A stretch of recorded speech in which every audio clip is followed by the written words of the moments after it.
ആലപ്പുഴ ജിങ്കാന എന്ന സിനിമയുടെ ആശയത്തിലേക്ക് എങ്ങനെ എത്തിച്ചേർന്നുവെന്ന് സംവിധായകൻ ഖാലിദ് റഹ്മാൻ പറയുന്നു. പെട്ടെന്നുണ്ടായൊരു ചിന്തയായിരുന്നു അത്. ഒരടുത്ത സുഹൃത്തുമായി സംസാരിച്ചുകൊണ്ടിരിക്കുമ്പോൾ ഞങ്ങൾ ചില പഴയ ഓർമ്മകൾ ഇങ്ങനെ പങ്കുവയ്ക്കുകയായിരുന്നു.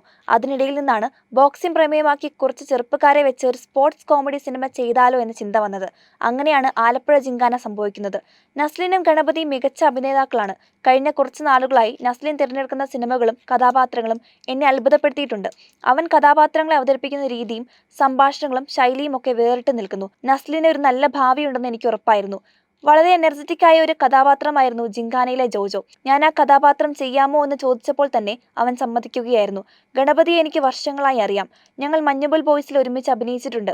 അഭിനയത്തിൽ നല്ല എക്സ്പീരിയൻസ് ഉള്ളതുകൊണ്ട് തന്നെ ഈ കഥാപാത്രം ഗണപതി ഭംഗിയായി ചെയ്യുമെന്ന് എനിക്ക് തീർച്ചയായിരുന്നു, ഖാലിദ് റഹ്മാൻ കൂട്ടിച്ചേർത്തു. ഈ സിനിമയുടെ കഥ കേട്ടപ്പോൾ തന്നെ നന്നായി പണിയെടുക്കേണ്ടി വരുമെന്ന് ഏകദേശ ധാരണ കിട്ടിയിരുന്നു. ഇതുവരെ അഭിനയിച്ച കഥാപാത്രങ്ങളിൽ നിന്നൊക്കെ വേറിട്ട് നിൽക്കുന്ന സ്വഭാവരീതിയാണ് ജോജോയ്ക്കുള്ളത്. അതുകൊണ്ട് തന്നെ എത്ര കഠിനാധ്വാനം ചെയ്തിട്ടാണെങ്കിലും ആ കഥാപാത്രം മികച്ചതാക്കാനാണ് ആത്മാർത്ഥമായി ശ്രമിച്ചിട്ടുള്ളത്, നസ്ലിൻ പറഞ്ഞു. മഞ്ഞുമൽ ബോയ്സിന്റെ പോസ്റ്റ് പ്രൊഡക്ഷൻ സമയത്തും റിലീസിന് തൊട്ടു മുമ്പുമായിരുന്നു ഈ കഥാപാത്രത്തെക്കുറിച്ച് എന്നോട് പറയുന്നത്. തുടക്കത്തിൽ എനിക്കിത് കുറച്ച് ബുദ്ധിമുട്ടായിരുന്നു. കാരണം ഈ റെക്കോർഡ് എനിക്ക് ചെയ്യാൻ പറ്റുമോ എന്നൊരു സംശയം ഉണ്ടായിരുന്നു. ശാരീരികമായും മാനസികമായും ഒരുപാട് ചലഞ്ചിങ് ആയിരുന്നു ഈ കഥാപാത്രം. എനിക്കിത് തീർച്ചയായും പുതിയൊരു അനുഭവമായിരുന്നു, ഗണപതി പറഞ്ഞു.